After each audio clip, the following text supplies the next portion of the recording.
போற போக்கை பார்த்தால் அடுத்த 25 வருடம், அதாவது நேட்டோ 100 வருட விழாவை கொண்டாடுவதற்கு இருக்குமோ தெரியாது என்று, அவ்வாறான ஒரு நிலையாகத்தான் போய்கொண்டிருக்கிறது என்று முதலீடுகள் போட்டிருந்தார்கள். இந்த 75வது ஆண்டு நிறைவை கொண்டாடுவதற்கு முக்கிய காரணமாக ரஷ்யாவை தனிமைப்படுத்தும் முகமாக உலக நாடுகளுக்கு ஒரு அழைப்பு விடுவதற்காகத்தான் இதனை மேற்கொண்டிருந்தார்கள். ஒரு இயலாமை உள்ள முதியவரை அந்த அரச தலைவருக்கு நிறுத்த வேண்டிய ஒரு வங்குரோத்து நிலையில் அமெரிக்கா இருப்பதும், அதனை மாற்றீடு செய்ய முடியாமல் தவிப்பதும் அந்த மேற்குலகத்தின் அரசியல் இது ஆட்டம் கண்டு விட்டது. அமெரிக்கா மேற்குலக நாடுகள் இந்தியாவுக்கு எதிரான சக்திகளை தங்கள் நாடுகளில் வளர்த்து விட்டுக் கொண்டிருக்கிறார்கள். ஆனால் ரஷ்யா இதுவரை காலமும் ஒருபோதும் இந்தியாவுக்கு எதிரானவர்களுக்கு இடம் கொடுக்கவில்லை. ஐக்கிய நாடுகள் சபையின் பாதுகாப்பு சபை, வேர்ல்ட் ட்ரேட் ஆர்கனைசேஷன், இவை இரண்டும் மறுசீரமைக்கப்பட வேண்டும். அதற்கு மாற்றீடாக பிரிக்ஸ் தான் ஒரு ஜனநாயகத்தை கொண்டு வரும் என்று சொல்லியும், பிரிக்ஸ் இந்த உலகத்தில் இருக்கிற ஏனைய நாடுகின்ற ஜனநாயகத்தை பாதுகாக்கும் என்று சொல்லியும் கூறியிருக்கிறார்கள். நீங்கள் கனவிலும் நினைக்காதேங்கோ ரஷ்யாவை வெற்றி பெறலாம்.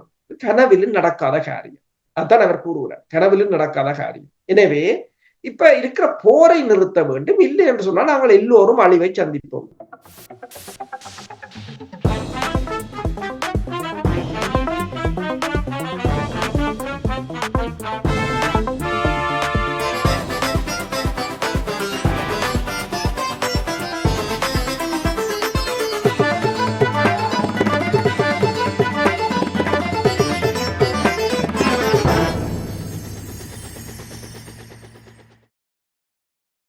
உயிரோடி தமிழோடு இணைந்திருக்கிறீர்கள்.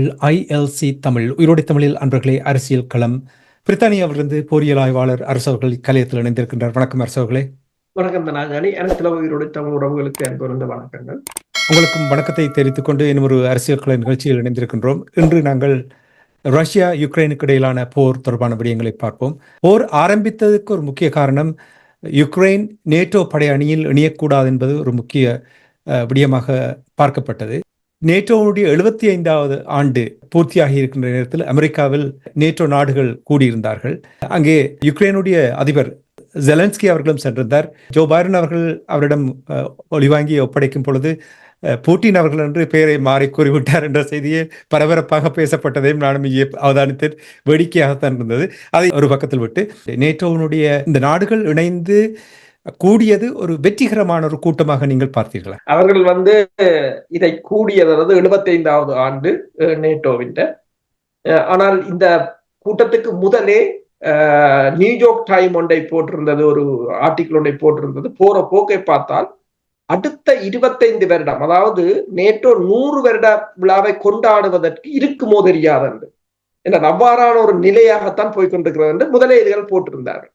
ஆனால் இதை வாஷிங்டனில் வைத்திருந்தார்கள் என்று சொன்னால் எல்லாவரையும் கூப்பிட்டு அதில் ஒரு ரஷ்யாவை தனிமைப்படுத்துவதற்கும் இந்த போரை மேலும் உக்கிரமாக்குவதற்குமான ஒரு நடவடிக்கை. ஆனாலும் அவர்கள் உக்ரைனை அதில் இணைக்க விரும்பவில்லை. இந்த 75வது கூட உக்ரைனுக்கான அழைப்பை, அதாவது நேட்டோவில் இணையும்படி அவர்கள் கூறவில்லை. இப்ப பின்லாண்டை சேர்த்திருக்கிறார்கள், ஸ்வீடனை சேர்த்திருக்கிறார்கள். ஆனால் உக்ரைனை அவர்கள் சேர்ப்பதற்கு விரும்பவில்லை என்பது தெளிவானது ஒன்று. ஏனென்றால் அவர்கள் தாங்கள் போருக்கு போக விருப்பமில்லை என்பதுதான் அதனால். ஆனால் இந்த மாநாட்டில் பெருமளவான ஆயுதங்களை இப்போது கொடுப்பதற்கு, அதாவது உக்ரைனுக்கு மேலதிகமாக 1 டசனுக்கு மேற்பட்ட பேட்ரியாட், நம்சார் ரக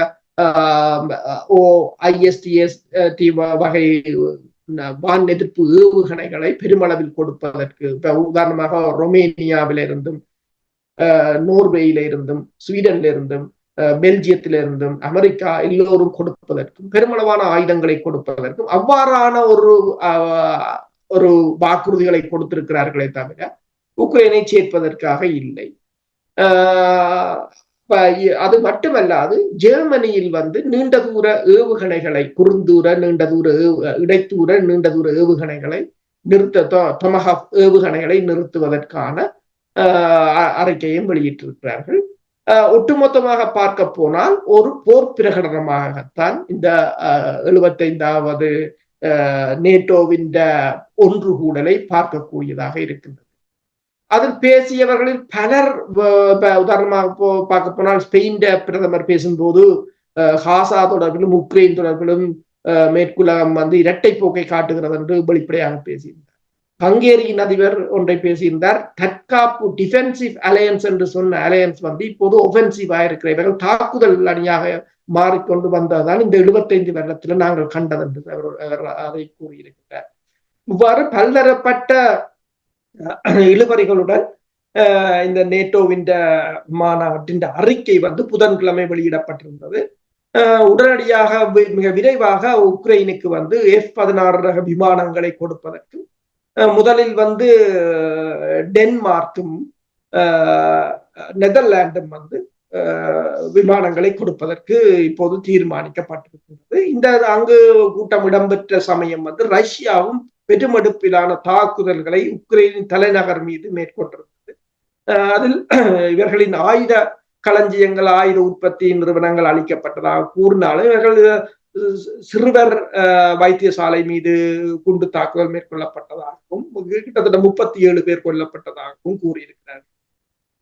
அவர்கள் அதை மட்டும் விடவில்லை. நேட்டோவின் அறிக்கையில் சீனா ரஷ்யாவுக்கு ஆயுதங்களை கொடுப்பதாகவும், சீனா அந்த அவர்களின் ரூல் பேஸ் ஓர்டரை மதிக்கவில்லை என்றும் கூறியதை சீனாவின் வெளிவிவகார அமைச்சர் கடுமையாக சாடி இருக்கிறார்.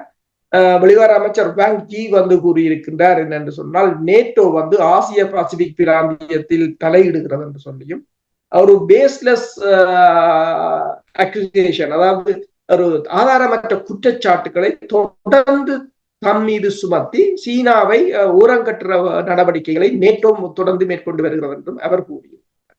இந்த நிலையில் தான் இந்த நேட்டோவின் 75வது ஆண்டு நிறைவு நடைபெற்றிருக்கின்றது. ஆனால் இந்த இதுல ஒரு முக்கியமான விடயம் என்னன்னு சொன்னால், இந்த 75வது ஆண்டு நிறைவை கொண்டாடுவதற்கு முக்கிய காரணமாக ரஷ்யாவை தனிமைப்படுத்தும் முகமாக உலக நாடுகளுக்கு ஒரு அழைப்பு விடுவதற்காகத்தான் இதனை மேற்கொண்டிருந்தார்கள். ஆனால் அதே சமயம் இந்திய பிரதமர் அதே நாள் அங்க ரஷ்யாவில போய் இறங்கியது இந்த எல்லாத்தையும் தவிடு பொடியாக்கி விட்டது என்று நான் சொல்லவில்லை. வாஷிங்டன் போஸ்ட் போட்டிருக்கின்றது தன் தலையங்கமா. ரஷ்யாவை தனிமைப்படுத்த வேண்டும் என்று இது 2வது முயற்சி. இன்னொரு முயற்சி சில மாதங்களுக்கு முன்னதாக சுவிட்சர்லாந்தில் 80 நாடுகள் கூடி அவர்கள் ஒரு திட்டத்தை போட்டார்கள். ஆனால் அது பலன் அளிக்கவில்லை என்று கூறுகின்ற நேரத்தில் இது 2வது கட்ட முயற்சியாகத்தான் அது பார்க்கப்படுகிறது என்று கூறுகின்ற இந்த நேரத்தில் நாங்கள் ரஷ்யா தொடர்பாக தொடர்ந்து பார்ப்பதற்கு முன்னதாக இந்த 75வது இந்த கூட்டத்தில், அமெரிக்காவில் நடந்த இந்த கூட்டத்தில் அமெரிக்காவின் உப அதிபர் கமலா ஹாரிஸை ஜோ பைடன் அவர்கள் அறிமுகப்படுத்தும் பொழுது அல்லது அவர் தொடர்பாக கூறும் பொழுது கமலா ஹாரிஸுக்கு பதிலாக டொனால்ட் ட்ரம்ப் என்று கூறுவதையும், இனி ஜெலன்ஸ்கிக்கு பதிலாக புட்டின் என்று சொல்லி கூறியதும் உலக மக்கள் மத்தியில் பரபரப்பாக பேசப்படுகின்றன. என்றால் அவரிடம் அவருடைய வயது முதிர்மை அவரால் இனி ஆட்சியில் இருக்க முடியாத ஒரு நிலைமை இருக்கின்ற என்று கூறுகிறார்கள். ஆனால் அவர் தான் எந்த காரணத்திலும் அந்த அடுத்த தேர்தலில் போட்டியிடுவேன் என்று திட்டவட்டமாக இருக்கின்றார். இது தொடர்பாக சுருக்கமாக உண்மைதான். என்னென்று சொன்னால், இந்த மேற்குலகத்தின் அரசியல் எல்லாம் இப்போது ஒரு கேலிக்கிடமாக வந்துவிட்டது. இதைத்தான் ஒரு ஆய்வாளர் தெளிவாக கூறியிருக்கிறார். ஒரு இயலாமை உள்ள முதியவரை அந்த அரச தலைவருக்கு நிறுத்த வேண்டிய ஒரு வங்குரோத்து நிலையில் அமெரிக்கா இருப்பதும், அதனை மாற்றீடு செய்ய முடியாமல் தவிப்பதும் அந்த மேற்குலகத்தின் அரசியல் இது ஆட்டம் கண்டு விட்டது என்றுதான் அவர்கள் கூறுவார். ஒரு எஃபிஷியன்சி இல்லாதால் இது நீங்கள் சொன்னது ஒரு உதாரணம். எங்க பார்த்தாலும் இதே குளறுபடிதான். அவர் திடீரென்று இன்னொரு கூட்டத்துல திடீரென்று சீன அதிபர் இருக்கும் போது திடீரென்று ஒழுங்கி போய் அவரை பின்னால் நின்று கலைத்து அவரே அதை அதிர்ந்து போய்விட்டார். இவர் திடீரென்று வந்தது. அப்படி அவர் எங்க போகிறார், ஏது செய்கிறார் என்று யாருக்கு தெரியாது. ஆனால் ஒன்றை நீங்கள் யோசியுங்கள், இப்படியானவர் ஒருத்தர் நாட்டை ஆள முடியாது. அப்ப நாட்டை யாருமோதான் இயக்குகிறார். இது என்று தெளிவாக தெரிகிறது. என்னென்றால், இந்த ரிப்பப்ளிக்கன் என்றதும் டெமோக்ராட்டிக் என்றதும் ஒரு மக்களை ஜனநாயகமாக நாங்கள் இருக்கிறோம் என்றதை காட்டுறதுக்காக மட்டும். இதை பின்னாலே யாரோ பாருங்கள், 2ஆம் தரமும் இவ்வளவும் நடந்த பிற்பாடு அவரைத்தான் கொண்டு வர போகிறார்கள் என்னும் போது ஒன்று அவர்கள் பயப்படுகிறார்களாம் என்னென்று சொன்னால் அவரை கடைசி நேரத்தில் மாற்றினால் தாங்கள் தோற்று விடுவோமோ. நீங்கள் தோக்குறது தோக்காது வேறு விஷயம், உங்கள் நாடு. ஆனால் அவர்களுக்கு அப்படி என்று சொன்னால் அவர்களுக்கு உள்ளுக்கு ஒரு நம்பிக்கை இருக்கிறது, இவர் ஒரு சும்மா ஒரு பொம்மை. என்று சொன்னால் உங்களுக்கு தெரியும், முதலில் ஒரு மீட்டிங்ல, அதாவது ஊடகவியலாளர் சந்திப்புல அவருக்கு எழுதி கொடுக்கப்பட்ட அந்த துண்டை கொண்டு வந்து ஊடகவியலாளர் காட்டிவிட்டார். அதுல எழுதியிருக்க, நீங்கள் போனவுடன் இருக்க வேண்டும், இருந்தவுடன் வணக்கம் சொல்ல வேண்டும், இப்படி கேள்வி கேட்பார்கள், அதுக்கு இன்னும் பதிலை சொல்ல வேண்டும், எல்லாம் அதுல புரோகிராமா எழுதி இருக்கிறது என்னும் போது இந்த ஜனநாயகம் என்பது ஒரு கேலிக்கூத்தான ஜனநாயகமா தான் இருக்கிறது. அவர்கள் இந்த ஜனநாயகம் ஒழுங்குமுறையில் அவர்கள் செயல்படுத்துவார்கள், அது உண்மைதான். ஆனால் ஒன்று, வயது வந்த அரசியல்வாதிகளுக்கு ஏன் சிந்திக்க தெரியாமல் இருக்கின்ற, இப்ப அனுபவித்து விட்டோம். இப்போ ஒரு 60-70 வயது என்றாலும் குறைந்தபட்சம் சொல்லலாம், பரவாயில்ல, ஆசை இருக்கின்றது. 80-85-90 வயசு வரும் பொழுது கொஞ்சம் வாழ்க்கையில சந்தோஷமாக மகிழ்ச்சியாக இருந்துவிட்டு போகலாம் என்று இல்லை, அந்த ஆசை தொடர்ந்து கொண்டிருக்கின்றது. உங்களுக்கு தெரியும், சமீபத்தில் கூட இலங்கை தீவில் தமிழ் மக்களுடைய ஒரு பிரதிநிதி ஒருத்தரும் அப்படித்தான் ஆசையில் படுக்கையில் இருந்து நாடாளுமன்ற உறுப்பினராக 5 வருடங்களாக இருந்தார். என்ன பரிதாபகரமான நிலை. சரி, என்னவோ அதை ஒரு பக்கத்தில் நாங்கள் வைத்துவிட்டு இங்கே இப்ப யுக்ரைன் ரஷ்யா தொடர்பாக பேசிக்கொண்டிருக்கிற நேரத்தில் நீங்கள் கூறினீர்கள், இந்தியாவுடைய பிரதமர் நரேந்திர மோடி அவர்கள் 3வது தடவை தன்னுடைய பதவி ஏற்ற பின்பு முதல் பயணமாக ரஷ்யாவுக்கு சென்றிருந்தார். இவருடைய ரஷ்ய பயணத்தை மேற்குலகங்கள் மிகவும் அவதானமாக என்ன நடக்கின்றது என்றதை உன்னிப்பாக கவனித்திருக்கிறார்கள் என்ற ஊடகங்கள் செய்திகளை கூறுகின்றது. ஏனென்றால் இப்ப நீங்க கூறிய இந்த விடயத்தில் உலகத்தில் ஒரு பெரிய ஒரு போர் நடந்து கொண்டிருக்கின்றது இல்லையா, யுக்ரைன், ரஷ்யா, இஸ்ரேல், பாலஸ்தீனியம். இவர் அமெரிக்காவினுடைய ஒரு நண்பரா இல்லையா என்று நோட்டம் பார்ப்பதற்கு கூட அங்கே சில நடவடிக்கைகள் எடுப்பதாக கூறப்படுகின்றது. இவருடைய பயணம் தொடர்பாக எவ்வாறு பார்க்கப்படுகிறது? இவருடைய பயணம் மிக முக்கியமாக இருக்கின்றது. என்றால் உக்ரைன் போர் ஆரம்பித்த பிற்பாடு இவர் ரஷ்யாவுக்கு செல்லவில்லை. ஒரு அமெரிக்கா சார்பு நிலையாகத்தான் இருந்த போதும் இப்போது அவர் இந்த பயணம் அமெரிக்காவுக்கு மிகப்பெரிய ஒரு பின்னடைவாகத்தான் பார்க்கின்றது. அதாவது US officially frustrated என்றுதான் வாஷிங்டன் போஸ்ட் இதனை கூறியிருக்கின்றது.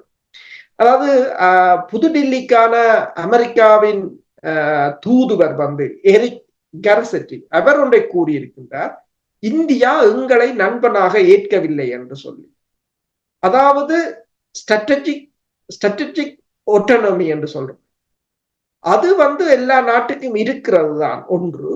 ஆனால் இந்த சண்டை நேரங்களில் அதனை அவர்கள் பின்பற்ற முடியாது என்று கூறியிருக்கிறார். என்னென்றால் தங்கள் சொல்லை கேட்க வேண்டும் என்று சொல்லி. அதாவது நேட்டோ ரஷ்யாவை தனிமைப்படுத்த வேண்டும் என்று அவர்கள் 75வது பிரமாண்டமாக வாஷிங்டனில் கூடிய அதே சமயம் ஆசியாவின் மிக பெரும் பலம் வாய்ந்த சக்தி ஒன்று ரஷ்யாவில் போய் இறங்கியது மிகுந்த பின்னடைவாகத்தான் பார்க்கிறார்கள். அங்கு போய் இறங்கியது மட்டுமல்லாது அவர்கள் கிட்டத்தட்ட எனர்ஜி செக்டராக இருக்கலாம், அணு சக்தியாக இருக்கலாம், ஆயுதங்கள் தொடர்பாக இருக்கலாம், பாரிய உடன்பாடுகளை மேற்கொண்டிருக்கிறார்கள். உதாரணம் பார்த்தீங்க என்று சொன்னால், இப்ப கூடாங்குளம் அணுமின் நிலையத்தை ரஷ்யா தான் கட்டி கொடுத்திருந்தது.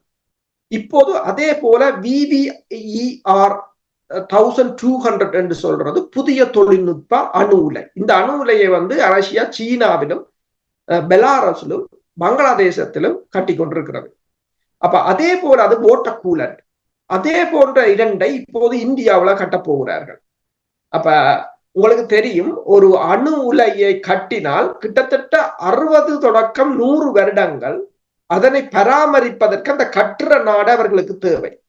அது இயங்குற காலம், அதை டீகமிஷன் பண்றது, அதை ரிமூவ் பண்றது, அவ்வளவுக்கும் எத்தனையோ காலங்கள், எத்தனையோ வருடங்கள் எடுக்கும். கிட்டத்தட்ட 60 தொடக்கம் 100 வருடங்கள் அவர்களின் பிரசன்னம் இருக்கு.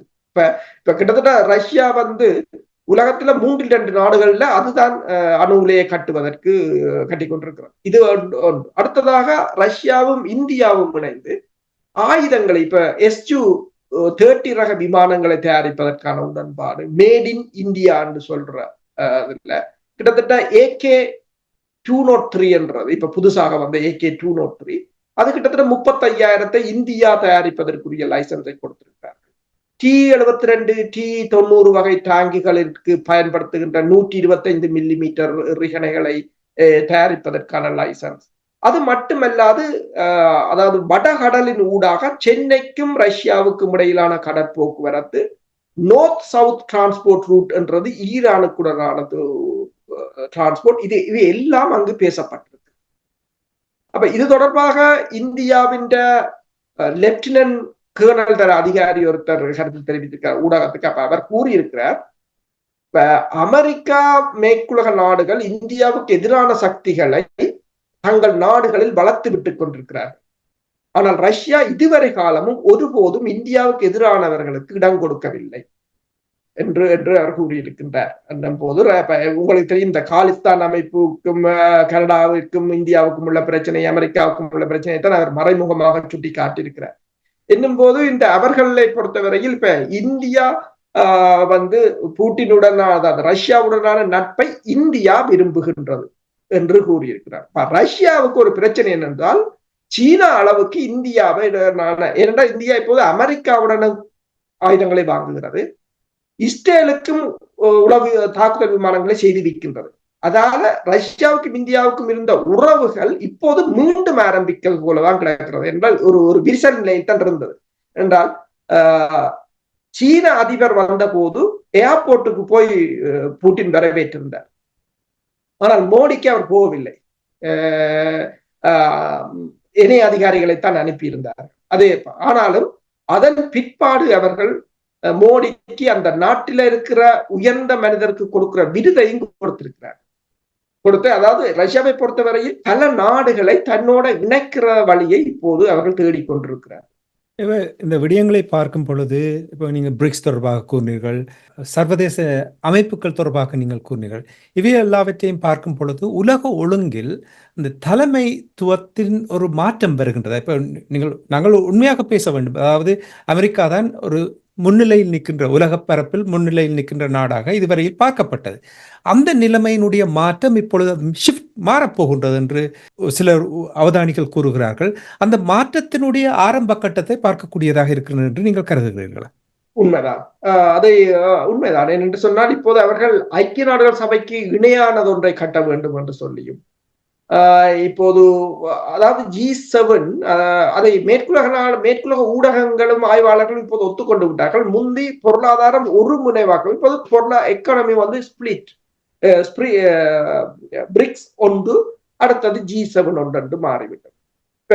இப்போது செயின்ட் பீட்டர்ஸ்பர்க்ல நடைபெறுகின்ற பிரிக்ஸ் நாடுகளின் பார்லிமெண்டரி போரத்தில் பேசுகிற இந்தியாவின் நாடாளுமன்ற பேச்சாளர் பிர்லா அவர் கூறியதும் ஒன்றுதான். என்னென்றால், இந்த ஐக்கிய நாடுகள் சபையின் பாதுகாப்பு சபை, வேர்ல்ட் ட்ரேட் ஆர்கனைசேஷன், இவை ரெண்டும் மறுசீரமைக்கப்பட வேண்டும், அதற்கு மாற்றீடாக பிரிக்ஸ் தான் ஒரு ஜனநாயகத்தை கொண்டு வரும் என்று சொல்லியும், பிரிக்ஸ் இந்த உலகத்தில் இருக்கிற ஏனைய நாடுகளின் ஜனநாயகத்தை பாதுகாக்கும் என்று சொல்லியும் கூறியிருக்கிறார்கள். அதுல இப்ப புதுசாக சேர்ந்த எகிப்தாக இருக்கலாம், UAE-ஆக இருக்கலாம், பல நாடுகளை அவர்கள் வரவேற்றும் பேசியிருக்காங்க. பல நாடுகள் இணைவதற்கும் அதில் முற்பட்டு நிற்கின்றது. இப்ப 2 பிரிவாக போகிறார்கள். அடுத்ததாக கரன்சியையும் இனிமேல் டாலர் பேஸ், அதாவது டாலரை விட்டு விலகினார்கள் என்று சொன்னால் இனிவரும் காலங்களில் இந்த பொருளாதார நெருக்கடி என்ற பிரச்சனைக்கு இடம் இருக்க போவதில்லை. என்று சொன்னால் டாலர் பேஸ் என்று சொல்லும் போது உங்களுக்கு டாலர் இல்லாத நேரத்தில் உங்களால் பிரச்சனையாக இருக்கு. இனி அவ்வாறு இருக்க போவதில்லை. இப்ப சீனாவும் இவர்கள் எவ்வளவு தடைகளை போட்டாலும் சீனாவின் பொருளாதார, அதாவது உலகத்துக்கு அவர்கள் கொடுக்கின்ற ஏற்றுமதி உலக சந்தைகளை அவர்களின் பொருட்கள் நிரப்பிக் கொண்டுதான் இருக்கின்றன. அதாவது இந்த வருடம் 6 மாசத்துக்கு அவர்களின் ட்ரேட் சர்ப்ளஸ் 400 பில்லியன் டாலர்கள், கிட்டத்தட்ட வர்த்தகம் 3 ட்ரில்லியன் எட்டி இருக்கிறது வர்த்தகம் மட்டும். என்ன சொல்லும் போது எந்த தடை போட்டு இவர்களால் தடுக்க முடியாத ஒரு நிலை. இப்போது அவர்கள் துருக்கியிலும் ஹங்கேரியிலும் அவங்கள BYD என்றதுதான் அவங்களோட எலக்ட்ரிக் கார் கம்பெனி, அந்த கம்பெனி 2 நிறுவனங்களை திறக்க போகிறது. $1 பில்லியன் துருக்கியில் திறக்க போகிறார்கள். அது கிட்டத்தட்ட 1,50,000 கார் ஒரு வருடத்துக்கு அவர்கள் உற்பத்தி செய்ய போகிறார்கள், ஐரோப்பாவுக்கு விற்பனை செய்ய போகிறார்கள் என்று கூறியிருக்கிறார்கள். இவர்கள் எவ்வளவு தடையை இது தொடர்பாக அமெரிக்காவின் ஒரு பொருளியல் நிபுணர் கூறும்போது சொன்னார், அவர்கள் அமெரிக்கா சீனாவின் எலக்ட்ரிக் காருக்கு 100% வரியை போட்டிருக்கிறார். அப்ப அவர் ஒன்றே கூறுகிறார், நீங்க போடலாம், பிரச்சனை இல்லை. இப்ப அங்க ஏன் என்று சொன்னால் அவர்கள் கூறுகிறார்கள், தங்கள் நாட்டில் உற்பத்தி செய்கிற காரை இந்த காரால் அவர்கள் இப்ப விற்பனை செய்ய முடியாமல் இருக்கும் என்று சொல்லி. இப்ப $35,000 என்றால் இவங்கட $20,000 என்றால் 100% வரிய போட்டா இவங்கட $40,000, அவைண்ட $35,000. அப்ப அவைண்டே விற்கலாம். அவர் சொன்னா அது சரி, ஆனால் ஏனைய நாடுகள் $20,000 தான் வாங்கும். அப்ப ஏனைய நாடுகள் நல்ல நல்ல கார்களையும் ட்ரக்குகளையும் வாங்கி அவங்க பிசினஸ்ல மேல போய் கொண்டிருப்பாங்க, நாங்கள் பிசினஸ்ல கீழே போய் கொண்டிருப்போம். ஏதாவது ஒரு பேலன்ஸ் தேவை என்றுதான் அவர்களும் கூறுகிறார். என்னென்றால் உண்மையில் நீங்கள் கூறியது போல உலகம் பொருளாதாரத்தாலும் சரி, டெக்னாலஜியாலும் சரி, அல்லது படைத்துறையாலும் சரி பல்முனைவாக்கப்பட்டதாக பிரிந்து விட்டது. இவர்கள் ஏற்றுக்கொள்ள மறுக்கிறார்கள். ஆனா ஏற்றுக்கொள்ள வேண்டிய ஒரு காலகட்டத்தில் ஏற்றுக்கொள்ளத்தான் வேண்டும். காலம் வரும்பொழுது, நேரம் வரும்பொழுது ஏற்றுக்கொள்ளத்தான் வேண்டும். இப்ப நீங்கள் இந்தியாவுடைய பிரதமர் நரேந்திர மோடி அவர்களுடைய பயணம், ரஷ்யாவுக்கான பயணம் தொடர்பாக கூறினீர்கள்.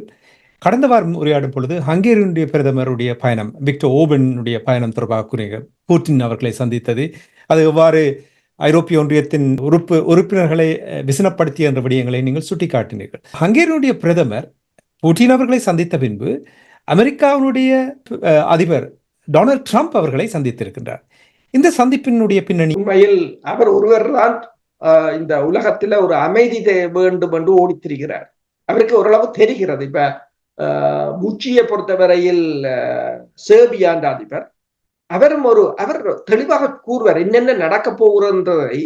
அவர் நீங்கள் கடந்த 2 வருடமாக அவர் கூறியதை பாருங்கள், அத்தனையும் நடந்து கொண்டுதான் இருக்கிறது அவர்கள் வடிவாக. அதே போல ஹங்கேரியின் அதிபருக்கும் ஒன்று தெரியும். அவர் ஹங்கேரி அதிபர் ஒன்றை கூறினார், நீங்கள் கனவிலும் நினைக்காதேங்கோ ரஷ்யாவை வெற்றி பெறலாம். கனவிலும் நடக்காத காரியம். அதுதான் அவர் கூறுகிறார், கனவிலும் நடக்காத காரியம். எனவே இப்ப இருக்கிற போரை நிறுத்த வேண்டும், இல்லை என்று சொன்னால் நாங்கள் எல்லோரும் அழிவை சந்திப்போம் என்றுதான் அவர் கிவ்வுக்கு சென்று செலன்ஸ்கியை சந்தித்திருந்தார், ரஷ்யாவுக்கு சென்று புட்டினை சந்தித்திருந்தார். அப்போது கூறினார், இருவரிடமும் தான் கேட்டது ஒரே கேள்விதான், பதிலும் ஒரே மாதிரி தான் தனக்கு கிடைத்தது என்று சொல்லி. பிறகு திடீரென்று சொல்லாமல் கொள்ளாமல் சீனாவுக்கு சென்றிருந்தார். சீன அதிபரை இது தொடர்பாக கதைத்திருந்தார். அப்ப சீனாவும் அதுக்கு ஒத்துழைக்கிறது என்று சொல்லி கூறியிருந்தது, ஏதாவது ஒரு சமாதானத்தை கொண்டு வரது. அதன் பின்னர் தான் நேட்டோ 75வது மாநாட்டில் கலந்து கொள்வதற்கு வாஷிங்டன் சென்றார். அங்கு போன இடத்தில் தான் இப்போது ட்ரம்பை சந்தித்திருக்கிறார். இப்போது என்னென்றால் அடுத்த தலைவராக, அரசு தலைவராக ட்ரம்ப் வரலாம் என்ற ஒரு எதிர்பார்ப்பு இருக்கின்றது. இலோன் மஸ்கு கூட வெறும் ட்ரம்புக்கு தான் கூடுதலான ஆதரவை வழங்கி கொண்டிருக்கின்றார். ட்ரம்பின் ஆலோசகராக அவர் வரலாம் என்றும் கூறப்படுகிறது. அவங்களை பொறுத்தவரை எல்லோரும் பிசினஸ்காரர். அவையை பொறுத்தவரை தங்களுடைய பிசினஸை தக்க வைக்கத்தான் இப்போது முற்படுவார்கள். என்னென்று சொன்னால் அவர் திடீரென்று இந்த எலக்ட்ரிக் கார் விவகாரம் தொடர்பாக இவர்கள் சீனாவின் மீது வரியை போட்டாலும் அவர் ஓடி சென்றது சீனாவிடம் சென்று தங்கள் வியாபாரம் தொடர்பாக பேசுவதற்கு. அப்ப இந்த நிலைத்தான் ட்ரம்பை சந்தித்திருக்கிறார். ஒரு வேளை இன்னும் ஒரு 5 மாதங்களில் அமெரிக்காவில் ஆட்சி மாற்றம் ஏற்பட்டு ட்ரம்ப் வந்தால் இதனை நகர்த்தலாம் என்ற ஒரு நோக்கத்துடன் அவரை சந்தித்திருக்கலாம் என்றுதான் நான் நினைக்கிறேன். சிறப்பு. இன்றைய அரசியல் கலை நிகழ்ச்சியில் இணைந்து யுக்ரைன் ரஷ்யாவுக்கு இடையிலான போர் எவ்வாறு இந்த உலக ஒழுங்கில் மாற்றங்கள் ஏற்படுகின்ற விடயங்களையும் உயிரோடு உறவுகளுக்கு எடுத்து வந்தமைக்காக அன்பர்கள் சார்பாக நன்றியை கூறிக்கொண்டு மீண்டும் இன்னொரு அரசியல் கலை நிகழ்ச்சி இணைந்திருப்போம். அதுவரைக்கும் நன்றி, வணக்கம் அரசர்களே. நன்றி, வணக்கம்.